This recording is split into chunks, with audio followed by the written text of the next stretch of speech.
Şu anda Şam'da, Suriye'de Şam'daki Adliye Sarayı'nın önündeyiz. Bildiğiniz üzere 8 Aralık'tan bu yana açılan bütün cezaevleri, sorgu merkezleri, toplu mezarlar, Suriye topraklarında işlenen bütün zulmü ortaya koydu. Cezaevleri tüm dünya kamuoyunun önüne açıldı. Bizler insan hakları alanında çalışan avukatlar olarak 2017 yılında bir çalışma başlatmıştık. Bu çalışma birçok savaş mağduru, her yaştan kadın ve erkeğin yaşadığı zulümlerle alakalıydı.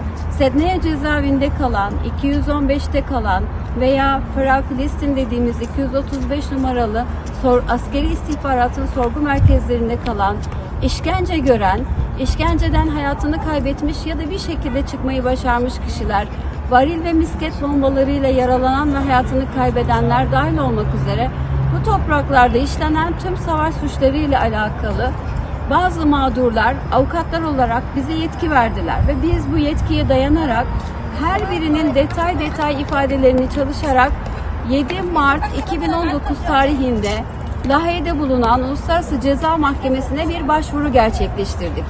Bu başvuruda 1183 Suriyeli savaş mağdurunun dosyası mevcuttu ve bu dosya içerisine hem Suriye İnsan Hakları kuruluşlarının oluşturduğu delilleri hem de müvekkillerimizin bize sunduğu delilleri bu dosyalara ekledik.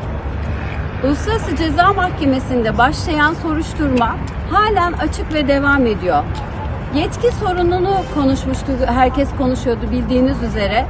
Suriye Roma Anlaşması'na taraf olmadığı için bu yargılamanın yapılamayacağı söyleniyordu. Oysa aslında şu anda bugün de rahatlıkla Uluslararası Ceza Mahkemesi Savcısı Kerim Han, Suriye'de işlenen bu suçların, insanlığa karşı suçların soruşturmasını, yargılamasını başlatabilir, tutuklama kararı da verebilir. Bizler bu başvuruyu yaptıktan sonra 2019 yılında bugüne kadar bu soruşturma dosyası açık olarak devam etti.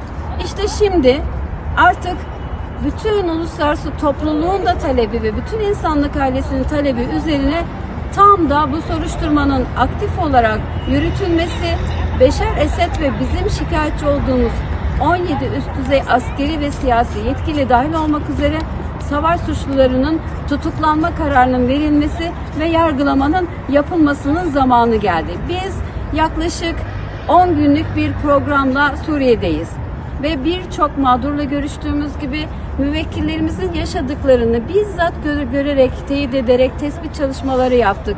Sedneya 215, 235'in içerisindeki hem oradaki ortamı gördük, müvekkillerimize yapılan karşı işlenen suçların mekanlarını gördük, hem de bazı mağdurlarla görüşmeler yaptık.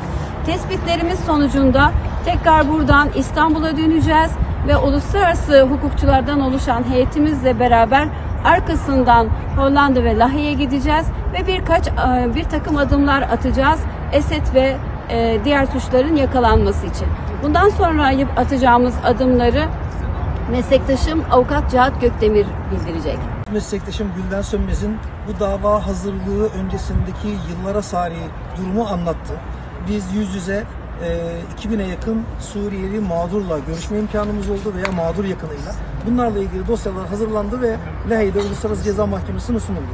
Tabii beklenmeyen bir şey Şam'ın alınmasıyla birlikte buradaki mücadele sonucunda biz mağdurlarımızın ve müvekkillerimizin işkence gördüklerini söyledikleri, mağdur olduklarını söyledikleri mekanları görme imkanı da bulduk. Bu yüzden son 10 gündür Suriye'de çeşitli temaslarda bulunduk, mekanlara gezdik, yetkililerle görüşmeler yaptık. Ve onlardan bazı talebimiz olduğu gibi siz değerli basın mensupları aracılığıyla da bir talebimizi kamuoyuna iletmenizi istiyoruz. Malum halen Suriye'de mağdur olmuş ve dünyanın farklı bölgelerine dağılmış insanlar var veya mağdur yakınları var. Bunların bir an önce ellerindeki belge, bilgi, doküman ne varsa bunları tarafımıza veya Suriye hükümetine veya doğrudan Lahey'de açık bulunan dosyaya iletmelerinin faydalı olacağını düşünüyoruz. Zira bu soruşturmada başta Beşar Esed ve onunla birlikte 17 üst düzey yetkili hakkında tutuklama kararı çıkması muhtemel. Buna güç verecek herkesten destek bekliyoruz. Özellikle Suriye içerisinde kalan barolardan, Avukatlar Birliği'nden ve avukatlar bireysel olarak avukatların ellerindeki belge bilgileri paylaşmalarını talep ediyoruz.